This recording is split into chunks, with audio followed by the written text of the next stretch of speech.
Hello, everyone, and welcome back to the NRW, where nerds rule the world. I'm Heather Hurt. I'm here with Kuya P, and we are ready to talk episode 3 of Agatha All Along. We're totally not behind on this and are going to give it to you right on time. Uh, Even though we're we gonna, saw it like ages ago. you We're saw just it. busy, To be y'all. There's a fair, lot of content on the channel. I got to see it a little bit after he did, so we have some catch up. He got to lord it over me that he got to watch them like a month before me, but then I got to watch it now, or I got to watch it just recently. So I remember everything. You do. So um, for the reviews, yeah, you yeah, got it. exactly. But anyway, we're joking aside. Let's talk Agatha All Along. Most of these after that first episode, we blabbed on about the cast and crew. So we're going to make these short and sweet and about the episodes. So let's get right on into it. Episode number 3, the witches are now witches and Kitty. I mean Sharon. I mean, who's Sharon? They are all now walking down the witches road, and they come upon their first trial. Each one of these, as we said in the first episode, with the first 2 episodes, each one of these are going to be very thematic. So you're going to see a lot of these traditional tropes that you see all the time in sitcoms and in our favorite entertainment. As an example, we have right here, we have Kitty. Yes, she's Kitty. We have Kitty going after a bottle of wine in the most classic way that Debra Jo Rupp could. Um, and this is where this becomes, there will be spoilers in this. We are a week out of the first episode of the 3rd episode, so we apologize, spoilers now. This is Jessica's trial. This is the Potion Witch's trial. So Jessica is, I always get this wrong. This one's Jessica. If y'all are paying attention, it's her turn to shine. It's her turn to remember poisons, to remember what she was trained on, even though she is at this point, I think, about 100 years without her powers. So that's where we are. We're stuck in this house. It's a trial by wine, by fury and wine, and really, really terrible, terrible plastic surgery. Children who are under the age of 50 do not get injections. This episode proved it. Don't get facial injections. So, with that being said, we are now on the Witch's Road. Kuya P, initial thoughts for first, without going too much into it at right now. Thoughts, initial thoughts of I was excited. We're now on the road after the first 2 episodes. We did basically, as we know, as a show viewer, you need to set up, get to know all the characters again, know all the moving parts, what they're going to do. And yeah, this one was pretty fun, and I liked that we go into a coastal town. Like, I used to live in South Carolina. I know this colors and the themes, like everything looks what it would look like. And to see our characters transition to that is really cool. I dig that. And then the what they then encounter for this trial. But I don't want to spoil from there because we're Yeah, gonna get into that. we'll get there. We'll get But there in just a no, second. I thought it was great. Great setup. I'm ready for the trial. Absolutely. And I will say one of the really funny things about this episode was the white womanness of this. Oh, yeah. This cast is I'm glad you incredibly said that. diverse. This cast is incredibly diverse. But the very first thing when Mrs. Hart walks out and she goes, "Oh, I want to die in that kitchen."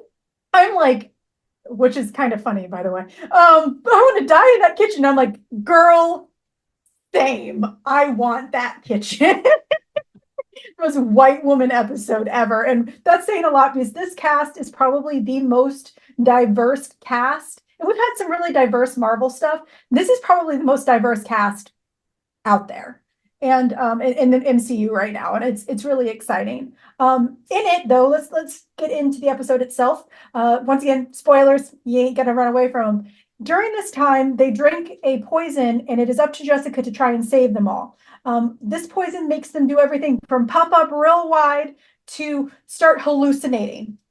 And when they hallucinate, they see the worst of the worst, how they became who they were locked in. As an example, we have Alice's mother shows up, and we see her physically become ill almost from the fact that her mother died, how Alice's grandmother died, and how things are just awful. But we also have an incredible, one of the darkest points of the series so far is we see Agatha. I'm so bad with green screen. We see Agatha repenting, almost being terrified of the fact that she had to give up her son. Once again, Nick Scratch has already been in there. You can't say anything. He's in episode 1 and 2, sort of. We see his name. And then the big one is Jessica's reveal of what happened, or how she was impacted. We're actually not quite there yet. How she was impacted, the doctor that took that completely demoralized her into her being blocked. Or we assume that's what the story is, at least. And so the backstories. What did you think of that? That incredible once again, those incredible practical moments in the show. Oh, I loved it. Those were my favorite parts of this particular episode, is the additional story development of these characters that I now love. You know, that we got introduced to these characters with the first 2 episodes. Now we're getting more of that. And I'm so intrigued, and it's making me like dive in to see if they played parts in the comic book. You know, I know I'm a Marvel head, but I know you're a comics retailer, Heather. You got a little bit deeper knowledge to another degree outside of me. And so yeah, it has me doing research. You know, are these archetypes of existing characters, or are these wholly new characters because of the series? I'm intrigued. Like you were saying, you mentioned Nicholas Scratch, that a character appeared in the comic book, but I'm slightly curious because Teen, you know, her pets, that's, you know, on your pictures to the side. I'm like, I was hoping maybe that's the son. I don't know though now. Is that not going to play out, or is that going to be somebody else? We did have that mention in this episode. Can I go ahead and say it? That might be an agent of Mephisto.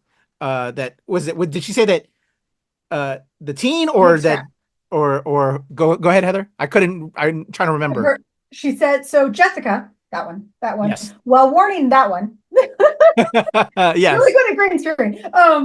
While Jessica and Teen are chatting together, and Teen's trying to get a load on who he is and who he is to Agatha. Jessica warns him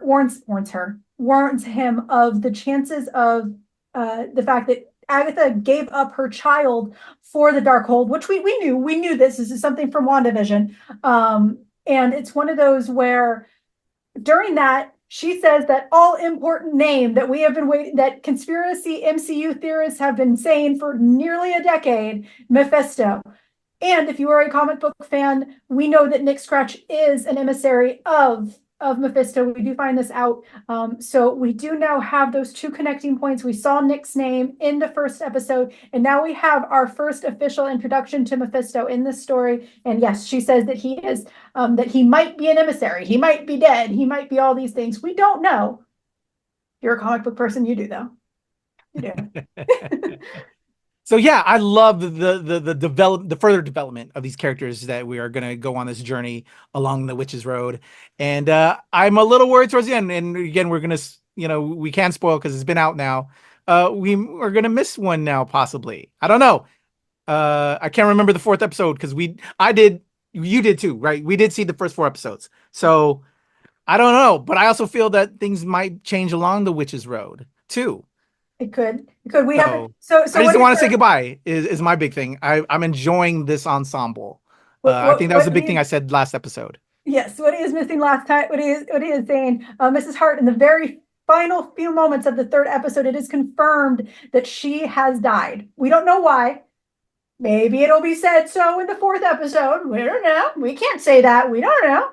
But she has something happened, and she did not survive the first task. So once again, Mrs. Hart, Sharon who did not survive this first one. So it brings up the question, how many of them will survive this challenge?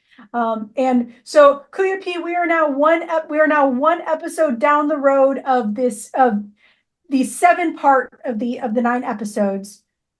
What are your thoughts going forward? That I don't want them to die. I love them all. Like, don't. That's really my thoughts. Is Teen her son, but apparently he's not, maybe. I don't know. Is he really Mephisto with them? I don't know. Is he like hidden amongst them? I don't know. Or is that my favorite Aubrey Plaza that will hopefully come back maybe in a fourth episode? We unfortunately, if you see any of the promo images, we know that somehow or another Aubrey I Plaza love Aubrey up, Plaza. and we do know that she does come up beside Teen in the future. So that's not a spoiler. That's just in the freaking trailer. Yeah.